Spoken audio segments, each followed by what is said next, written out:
Good day, everyone. I am Biaga Joan W. Adolmo, And I am Micaela Eldando. and we are the Group 8.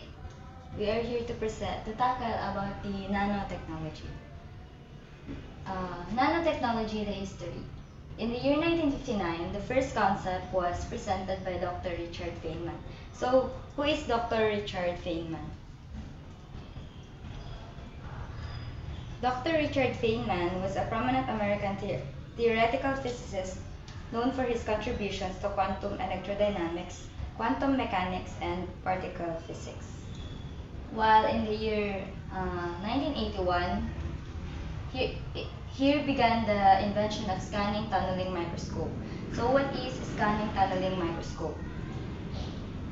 It is a type of scanning probe microscope that images surfaces at the atomic level by utilizing the phenomenon of quantum tunneling. It was invented by Jared Binnig and Heinrich Roder, who later won the Nobel Prize in Physics for their invention. While in the year 1985, here began the discovery of fullerene. Fullerene is also known for Buckminster fullerene or a buckyball. It is a spherical molecule composed of 60 carbon atoms arranged in a cage-like structure of interlocking hexagons and pentagons. Well, in the year 1985, here lead the emergence of nanotechnology, wherein the term was coined by Norio Taniguchi in 1974. There comes a quotation, there's a plenty of room at the bottom, which means that there is the potential for manipulation and control at the atomic and molecular level. What is nanotechnology? It is a branch of technology dealing with the manipulation and study of matter at the nanoscale. Nanoscale refers to dimensions ranging from 1 to 100 nanometers. Nanometer is a unit of length in the International System of Units equivalent to 1 billionth of a meter or 10 to 9 meters. So, we will go on to the dimensions of nanotechnology. First dimension is the tangible objects, which is the creation of actual materials and devices at the nanoscale. Example is the nano-sized transistor in a computer chip.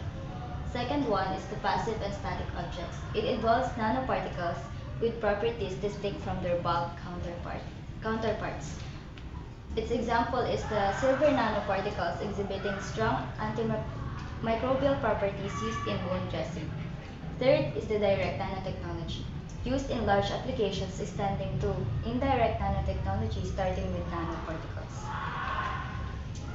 We will go on now to the applications of nanotechnology across various fields. First application is from the field of medicine, which is the drug delivery. Nanoparticles can deliver drug directly to targeted cells, improving efficacy and reducing side effects. Its example is liposomes encapsulating chemotherapy drugs for targeted cancer treatment. Second one is the water purification, self-cleaning surfaces. Nanomaterials create surfaces that repel water and prevent staining, aiding in water purification. Its example is the titanium dioxide nanoparticles used in self-cleaning coatings for water filters. Third is for the field of agriculture, crop improvement. Nanotechnology enhances crop breeding by increasing micronutrient levels, and its example is the nanoparticles delivering essential nutrients directly to the plants. Fourth is the environmental remediation, contaminant removal. Nanotechnology helps remove soil and water contaminants. Its example is titanium dioxide, nanoparticles removing arsenic from contaminated water. We also have here the pollution control, which nanotechnology reduces environmental pollutants like PCBs and brominated compounds. Example, nanomaterials is used to break down persistent organic pollutants. And the last one is the industrial application, sustainable manufacturing. Bio-nanotechnology promotes cleaner production methods and renewable energy sources. Example is the nanomaterials used in catalysts to improve reaction efficiency and reduce waste. Now let's move on to the Philippines and nanotechnology. In the Philippines, nanotechnology's potential applications include developing renewable energy sources, addressing diseases, and improving agriculture. In the case of renewable energy sources, it can develop more efficient and cost-effective solar cells, fuel cells, and energy storage systems. This is crucial for the Philippines as it is a country striving for energy independence and sustainability. In the addressing diseases, it develops using nanoparticles to carry medication directly to affected cells, promise to revolutionize medicine, and minimizing side effects and improving treatment efficacy. Lastly, we have the improving agriculture. Nanotechnology can enhance crop yields and improve food security by developing nanofertilizers and pesticides. These advanced materials can target specific needs of the plants and optimizing nutrient uptake. In the Philippines, we have existing and ongoing research studies that are funded by the Department of Science and Technology, or the DOST. It focuses on nanometrology and public awareness. Now let's move on to the challenges of nanotechnology. Its challenges focuses on the environmental impact. Mineral-based nanoparticles in cosmetics, paints, and clothing are a concern. Their undetectable size allows them to be carried into waterways via untreated sewage. This contaminates water with inorganic and organic pollutants, impacting aquatic life. An example is the 1980s contamination of groundwater in Silicon Valley from a semiconductor plant. The contamination was caused by the leakage of underground tanks containing solvents used in the manufacturing process. These solvents polluted the local drinking water and led to a significant number of Superfund sites in Silicon Valley.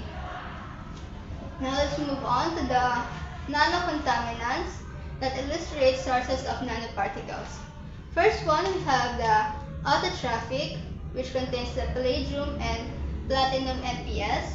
An example of this is catalytic converter, battery waste, which are the electric cars, and fine carbon particles, which are the exhaust and tire wear.